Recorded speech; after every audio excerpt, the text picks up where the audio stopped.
This video is sponsored by scdkeys.com. They've got great deals on all kinds of games as well as PC software. Specifically, they've got Windows 10 Pro OEM for just $14, so if you go on their site, type in Windows 10, you'll find it available right now. You can buy it, and you can take advantage of the promo code CM1 to save an additional 10%, so you'll be getting it a little bit cheaper. You can decide on your method of payment, check out, and bam, there you go. Now you've got Windows 10 a little bit cheaper. SCD Keys also has a fantastic deal on Office 2019 Professional. They've got it down to $64.61, and remember to use the code CM2 to save a little bit extra on top of that great deal, and you will be saving a lot. Hey, what's going on, guys? Mush back at it with another video. Got a free game offer for you guys today. This was a game that released a while back. There was some drama with it, where some legitimate keys for the game were being revoked from users, so the developer went to Steam and just said, hey, give out my game for free to everyone. And now this game is available free for everyone, so I want to give that a quick mention. Also, as we are heading closer to the release of Fallout 76, want to continue talking about that. We know when mod support is coming, it's not going to be directly at launch, and we do know that the game is going to feature some microtransactions, so I want to talk a little bit about that. On top of that, Black Ops 4 is going to get its release soon. We have the official system requirements for that game, so I want to take a look at that real quick. We have minimum recommended, and then we have high refresh and competitive specs, and then ultra specs. So I really like how they did that.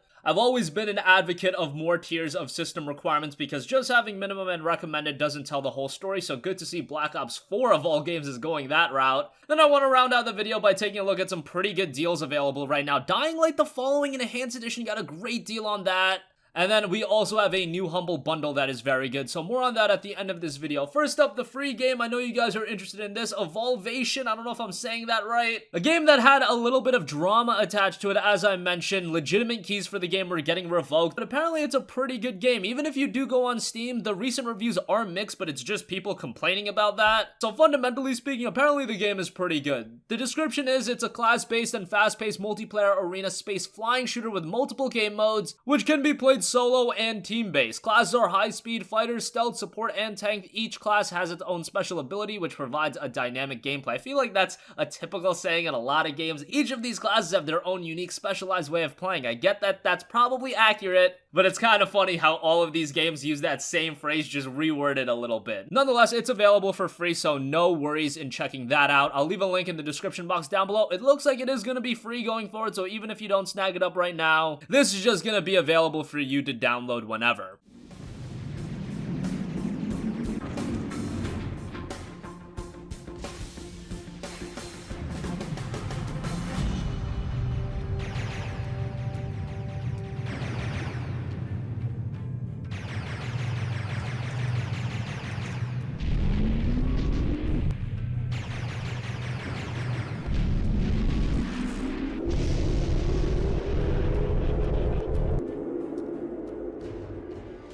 Moving on from that, we are getting close to the Fallout 76 break-it-in early test application, and then the release will follow soon thereafter. And of course, with any Fallout game, any Bethesda open world game for that matter, especially on PC, we're always concerned about mod support. However, with Fallout 76 being a different game, being more geared towards the online play, it'll be something that's going to be a work in progress and won't hit the game at launch. Mod support is going to be tied to work that we're also doing on private servers and letting people do private servers. Mod will be a thing that runs on private servers. He also said that it's unlikely that Bethesda will ever allow these mods to run on Fallout 76's public servers, and while that's disappointing to a sense, I also can understand why, because these mods do change the fundamental design of the game, and if it's available publicly, that might mess some things up. Here's exactly what he said, quote, "I don't foresee a universe in which we allow players to come into Fallout 76's public servers with their own unique and different mods. You'll be deciding what sort of mods you're including and running, and everyone playing on that server is playing with those mods." I know that's gonna disappoint a lot of people, and I'll let you guys sound off on your thoughts on that in the comment section down below. Mods is an integral part of Fallout, an integral part of any Bethesda game, and while I haven't been too into the modding side of things, that's why I'm not throwing a fit right now. I know you guys are probably surprised. This is something that I think a lot of PC gamers are upset about, and I can definitely understand why. But as far as elements of PC gaming, yes, modding is incredible, but just not an element that I've always taken full advantage of. Also, I do want to talk a little bit about Fallout 76 and the fact that it will have microtransactions in the form of a different currency in the game known as atoms. Atoms will also be acquirable through just playing through the game. However, if you do want, you can invest real-world money to acquire more atoms. I know that's not going to vibe with people very well either. You want to throw down money, it should be for cosmetic items only, but in the same token, I'm always going to be kind of against microtransactions. I get it from one hand, it's a business and they're trying to make the most amount of money possible, but in the same token, even though you say it's for cosmetic items were a factor in video games going back to forever ago. There have always been cosmetic items in games, and cosmetic items used to not be tied towards actual real-world money. Well, now those cosmetic items are tied towards real-world money, and it's different with Fallout 76. I can understand with a game like League of Legends, it's a free-to-play game, you need to make a monetary return somehow. With Fallout 76, we're already dropping $59.99 and then throwing on a bunch of microtransactions on top of that. I'll need to wait and see the extent of atoms, how easily acquirable they are in-game. Pete Hines did say they're pretty much going to be throwing this currency at you, so we'll see how it plays out. Never a big fan of microtransactions. I wasn't a big fan of it in Assassin's Creed Origins, was very vocal about that, and I felt the microtransactions in that game really hurt the integrity of that game's single-player component. But hey, that's an entirely different rabbit hole to go down in a different time. What we do know is Fallout 76's mods are tied towards them working on the private servers and implementing those. Mods won't be available from the get-go, but rather sometime in 2019. And the game is going to feature microtransactions with a different currency in-game called atoms. Moving on from that, Call of Duty Black Ops 4 is releasing this Friday, and I want to go through the system requirements real quick because really cool how they did the system requirements for this game. They did minimum requirements, recommended requirements, high refresh rate and competitive requirements, and then ultra requirements. High refresh rate and competitive requirements is the recommended setup for competitive players using high refresh rate monitors at 1080p, and then the ultra requirements are for top tier setup for players using 4K monitors looking for the smoothest frame rates. Minimum, you're looking at an i3 4340 or an FX 6300, and then on the graphics side of things, a GTX 660 or a GTX 1050 or a Radeon HD 7950. The 7950 is a considerably better GPU than the Nvidia 660, so kind of weird how they did that. Is this going to be a game that performs better on Nvidia cards?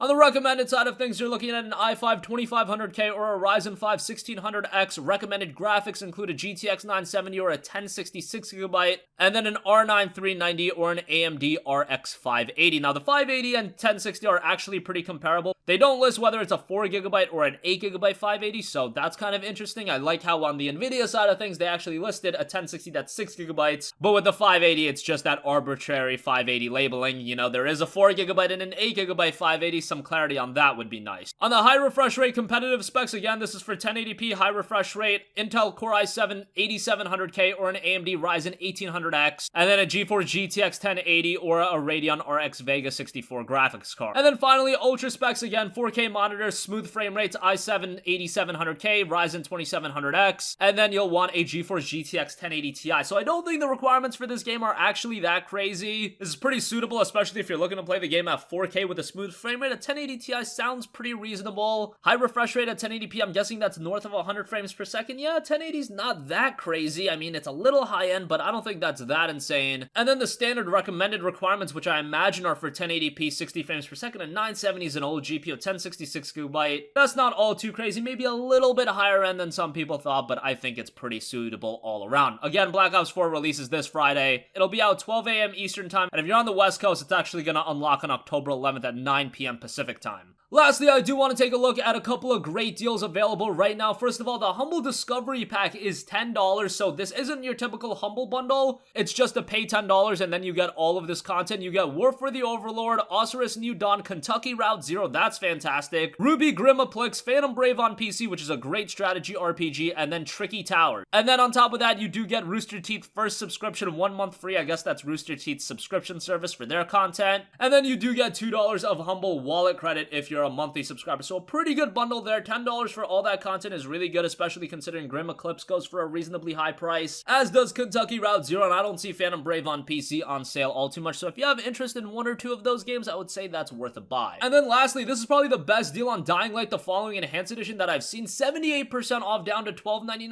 I recently just recommended Dying Light, the standard edition, for like $15.99, and this version is the Following Enhanced Edition. $12.99 for that is awesome. Dying Light is a terrific game, even though there was a little bit of a negative stigma attached to Dying Light as a franchise with that Battle Royale thing they trotted out. The regular Dying Light game is absolutely fantastic. Dying Light 2 is shaping up really nicely as well, and if you've yet to play Dying Light and you want a quality survival horror game with a cool parkour element to it as well, Dying Light the Following Enhanced Edition is a terrific game that I would highly recommend. And that's going to conclude this video. Again, you can get Evolvation right now on Steam. It's free for everyone, and I think it's going to be free going forward, so take advantage of that. Fallout 76 mods will be arriving having in 2019 with the inclusion of private servers. Game will also be featuring some microtransactions, which is gonna upset a lot of people. I think that's some more negative news attached to that game. That game not being on Steam, people displeased with the graphics. There's a lot going against that game right now. I think commercially it's still gonna do fine because it's Fallout, but that'll be an interesting story to see played out. Black Ops 4 is out this Friday, and we got the system requirements across the board for that. Minimum recommended, high refresh competitive, ultra specs. I'll put the Reddit post in the description box down below if you want to look at it all for yourself. Also has a post for all of the unlock times with the various regions. The Humble Discovery Pack is a really solid buy, $10 for that, and you get a bunch of games. And Dying Light the Following Enhanced Edition, would highly recommend that at $12.99. Think that's a really good deal on a really great game, and Dying Light 2 is out in 2019, so why not check out Dying Light 1 now? That's gonna conclude this video. If you guys have a request for a future video, leave it in the comment section down below, and I will catch you guys in the next one. Peace out.